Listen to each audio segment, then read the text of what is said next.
अस्सलाम वालेकुम, मेरा नाम डॉक्टर अवैस अनवर है और हमने आज चैप्टर नंबर 8 से रिलेटेड एक टॉपिक की बात करनी है जिसका नाम है रीज़स ब्लड ग्रुप सिस्टम। इससे पहले मैं एक वीडियो में बात कर चुका हूँ ABO ब्लड ग्रुप सिस्टम की, जिसमें हमने 4 तरह के ब्लड ग्रुप देखे थे, blood group A, B, AB और O। लेकिन आपने सुना होगा कि ब्लड ग्रुप के अंदर A के साथ या B के साथ पॉजिटिव या नेगेटिव लगाया जाता है, O के साथ AB के साथ पॉजिटिव या नेगेटिव लगाया जाता है। तो आज हमने डिस्कस करना है कि ये क्यों लगाया जाता है और ये किस चीज़ की वजह से लगाया जाता है। तो ये पेज नंबर है जहाँ पर ये टॉपिक मिल जाएगा, पेज नंबर 191। देखें, एक तो हमने पढ़ा था सिंपल सा कि हम रेड ब्लड सेल के ऊपर चेक करते हैं कि कौन सा मॉलिक्यूल लगा है। उस मॉलिक्यूल को हम एंटीजन कहते हैं। एंटीजन प्रोटीन भी हो सकता है, एंटीजन कार्बोहाइड्रेट भी हो सकता है। तो एंटीजन की डेफिनेशन क्या होती है? एंटीजन एक ऐसा मॉलिक्यूल होता है जिसे इम्यून सिस्टम आइडेंटिफाई कर सकता है। तो हमने कहा था कि अगर रेड ब्लड सेल के ऊपर, ये RBC है हमारा रेड ब्लड सेल, अगर रेड ब्लड सेल के ऊपर इस तरह का एंटीजन लगा है तो हमने कहा कि ब्लड ग्रुप इसका हो गया A। सिमिलरली अगर रेड ब्लड सेल के ऊपर ये वाला एंटीजन लगा है तो इसका हमने कहा था ब्लड ग्रुप B। ठीक है, ये ब्लड ग्रुप B हो गया। जिनका ब्लड ग्रुप AB होता है उनके रेड ब्लड सेल के ऊपर दोनों पाए जाते हैं, A भी पाया जाता है और B भी पाया जाता है। तो हमने इसका ऐसे कहा था कि ब्लड ग्रुप AB है। और जिनका ब्लड ग्रुप O होता है उनके पास इस तरह का कोई मॉलिक्यूल नहीं होता। अच्छा, ये तो हो गई वो एंटीजन जो आपका ब्लड ग्रुप ABO के अकॉर्डिंग डिसाइड करती है।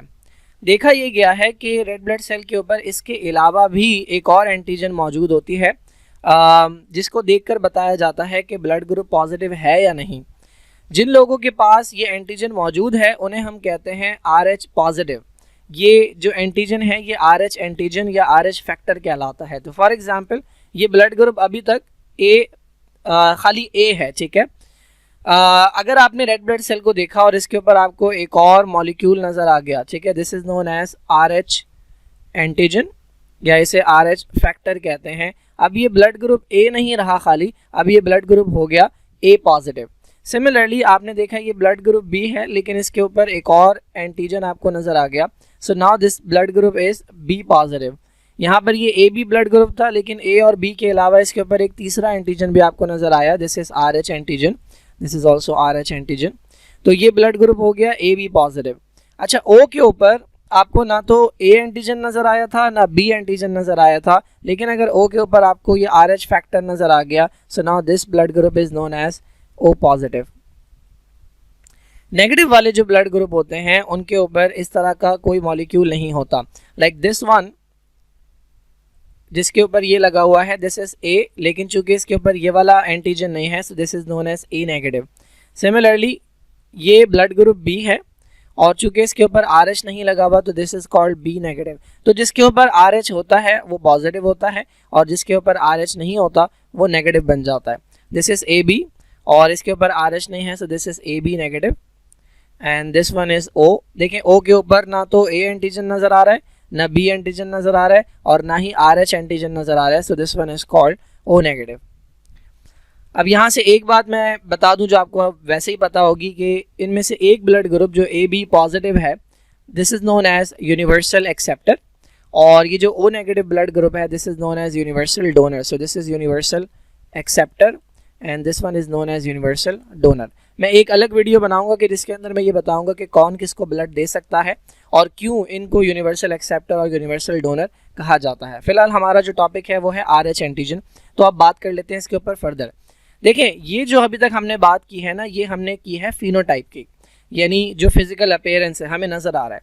ये चैप्टर जेनेटिक्स से रिलेटेड है तो बेसिकली इसमें हमने बात करनी होगी जीनोटाइप की भी। अब देखें, हमारे पास जो जीन है जो RH को कंट्रोल करती हैं वो दो हैं, ठीक है। फॉर एग्जांपल ये हमारे पास 2 क्रोमोसोम है जिनका काम है कि इस RH एंटीजन के मामलात को डील करना। तो ये 2 जीन्स लगी हुई हैं, एक यहाँ पर है इस क्रोमोसोम पे और एक यहाँ पर है इस क्रोमोसोम पे।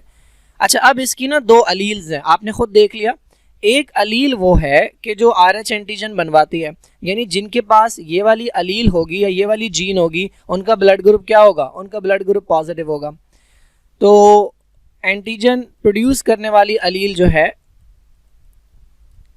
ये एक अलील हो गई और एक अलील वो है जो ब्लड ग्रुप नेगेटिव करवाती है, तो ये कोई एंटीजन प्रोड्यूस नहीं करवाती। अब इसमें से एक है डोमिनेंट और एक है रिसेसिव। कौन सी डोमिनेंट है? तो इन्होंने बुक के अंदर बताया हुआ है कि दुनिया की 85% पॉपुलेशन जो है उनका ब्लड ग्रुप पॉजिटिव होता है और सिर्फ 15% पॉपुलेशन ऐसी है जिसका ब्लड ग्रुप नेगेटिव होता है। तो कौन ज़्यादा शो कर रहा है अपने आप को? पॉजिटिव ब्लड ग्रुप वाले। इसका मतलब जो अलील एंटीजन बनवाने वाली है, यानी जिसकी वजह से ब्लड ग्रुप पॉजिटिव है, ये डोमिनेंट है। So this one is dominant. और जो अलील एंटीजन नहीं बनवाना चाहती, ये रिसेसिव है। और आपको पता है कि डोमिनेंट को हम रिप्रेजेंट करते हैं कैपिटल से और रिसेसिव को हम रिप्रेजेंट करते हैं स्मॉल से। तो इसके लिए हम यूज़ करेंगे, डोमिनेंट वाले के लिए हम यूज़ करेंगे कैपिटल RH और स्मॉल वाले के लिए हम यूज़ करेंगे, रिसेसिव वाले के लिए यूज़ करेंगे स्मॉल RH। तो ये दो अलील्स हो गई। या तो आपके पास अब तीन कंडीशंस हो सकती हैं, या तो आपके पास दोनों जगह पर ये लगी हो, या आपके पास दोनों जगह पर ये लगी हो, या आपके पास एक जगह पर ये लगी हो, एक जगह पर ये लगी हो। अब मैं वो तीनों सिचुएशंस आपको बताता हूँ। तो भाई तीन कंडीशंस क्या हो सकती हैं? या तो किसी के पास कैपिटल RH हो, तो इसका ब्लड ग्रुप क्या हो जाएगा? इसका ब्लड ग्रुप हो जाएगा पॉजिटिव। ये बंदा RH पॉजिटिव हो जाएगा, ठीक है, दिस इज RH पॉजिटिव। और इसके अंदर एंटीजन प्रोड्यूस होगी, RH एंटीजन इसके अंदर बनेगी। अच्छा, अब दूसरी सिचुएशन है कि किसी के पास एक RH बनवाने वाली हो, एंटीजन बनवाने वाली हो, और दूसरी अलील एंटीजन ना बनवाने वाली हो। डोमिनेंट कौन है इसमें से? जो एंटीजन बनवाना चाहती है। तो इनका ब्लड ग्रुप भी हो जाएगा RH पॉजिटिव और इनके अंदर भी एंटीजन बनेगी। फर्क सिर्फ ये है कि इसको हम कहते हैं होमोजाइगस, क्योंकि इस शख्स के पास दोनों सेम जीन्स हैं, और इसको हम कहते हैं हेटेरोजाइगस। तीसरी सिचुएशन जो है वो ये है कि किसी के पास दोनों अलील्स एंटीजन ना बनवाने वाली हो, तो इसके अंदर एंटीजन नहीं बनेगा, तो ये हो जाएगा RH नेगेटिव, ठीक है, इसके अंदर RH एंटीजन नहीं बनेगा। तो ये तीन सिचुएशन हो सकती है। अच्छा, अब हमने डिस्कस करनी है बेसिकली एक बीमारी जिसका नाम है एरिथ्रोब्लास्टोसिस फेटालिस। यहाँ पर अगर मैं दिखाऊं आपको, तो पहले थोड़ी सी बात कर लेते हैं कि भाई रीजस फैक्टर वो मॉलिक्यूल होता है जो मैंने बनाकर दिखाया था इस तरह से, जिसकी बेसिस पे हम कहते हैं, ठीक है, या एंटीजन R इसे कहते हैं।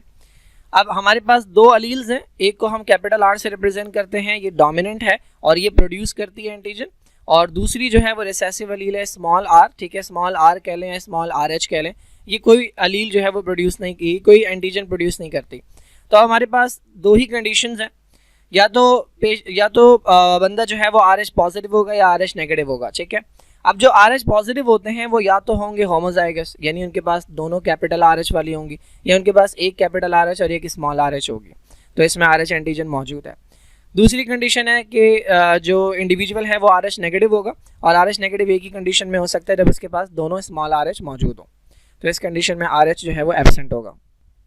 तो 85% पॉपुलेशन जो है दुनिया की वो RH पॉजिटिव है, सिर्फ 15% RH नेगेटिव है।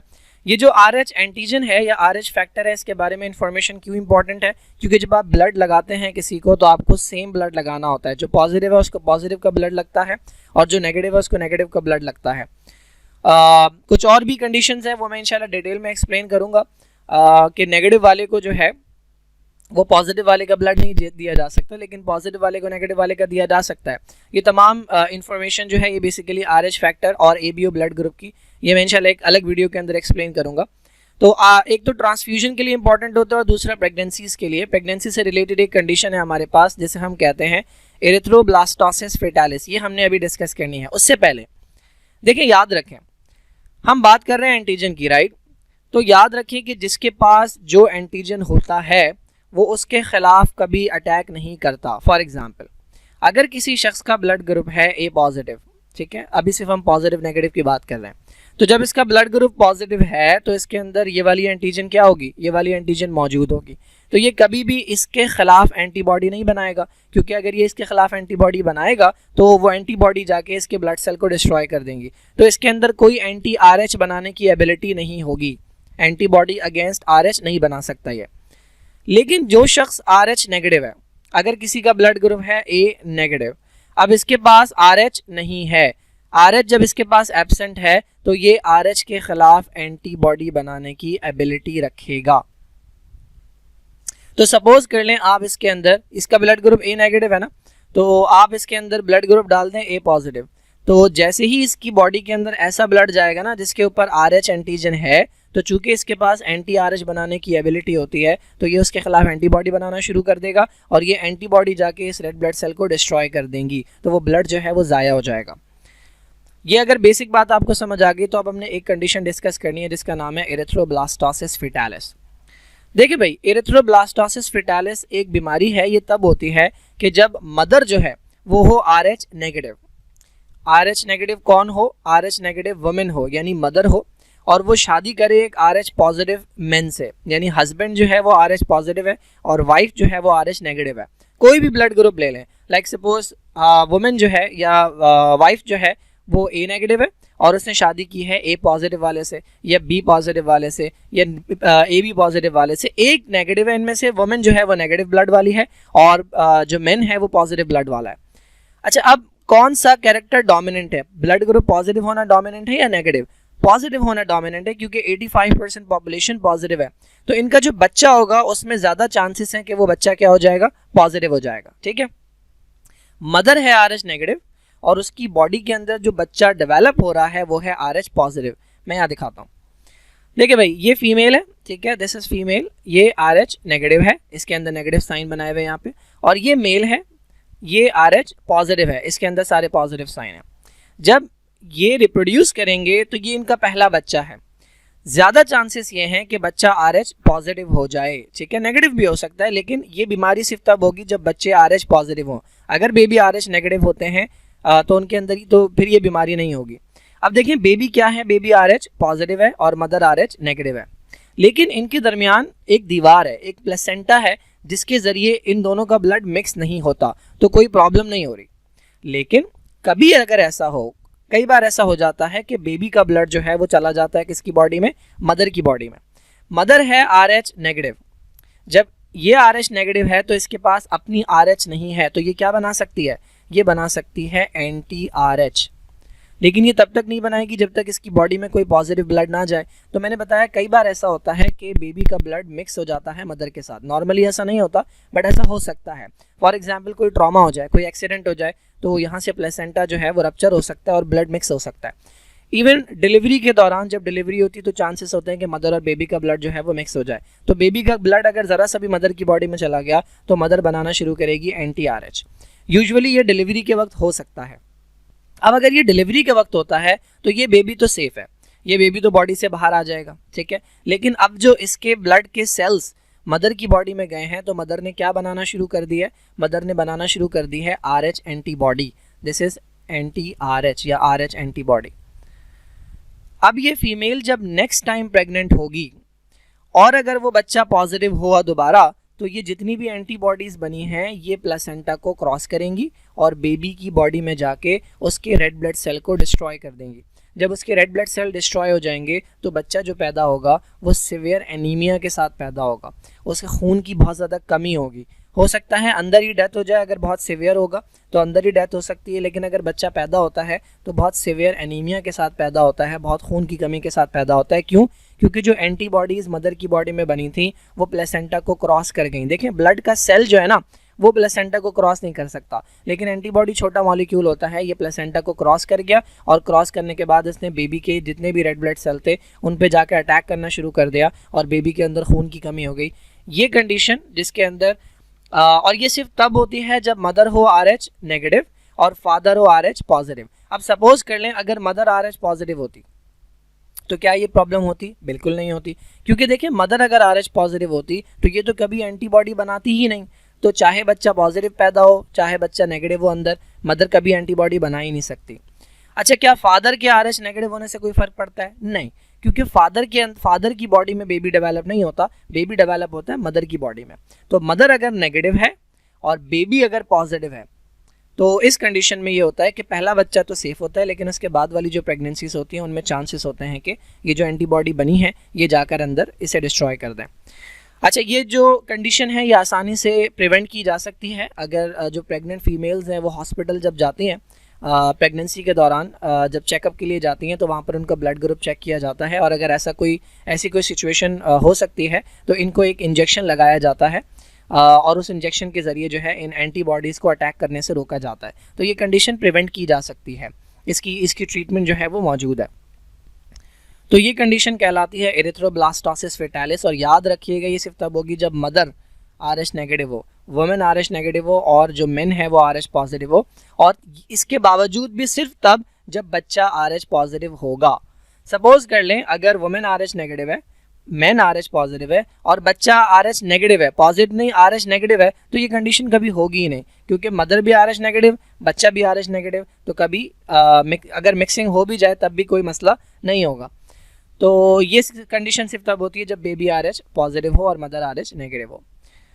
तो बेबी जो बॉर्न होता है ये एंटीबॉडीज़ जाके रेड ब्लड सेल पे अटैक करती हैं। बेबी जो बॉर्न होता है वो सीवियर एनीमिया खून की कमी को कहते हैं, इसके साथ पैदा होता है और इवन बेबी की जान भी जो है वो जा सकती है। मैंने बताया कि ये ईजिली प्रिवेंट की जा सकती है। इंजेक्शन लगते हैं एक सब्सटेंस के जो इसके ख़िलाफ़ एंटीबॉडीज़ होती हैं और उससे ये होता है कि बेबी जो है वो सेफ़ हो जाता है।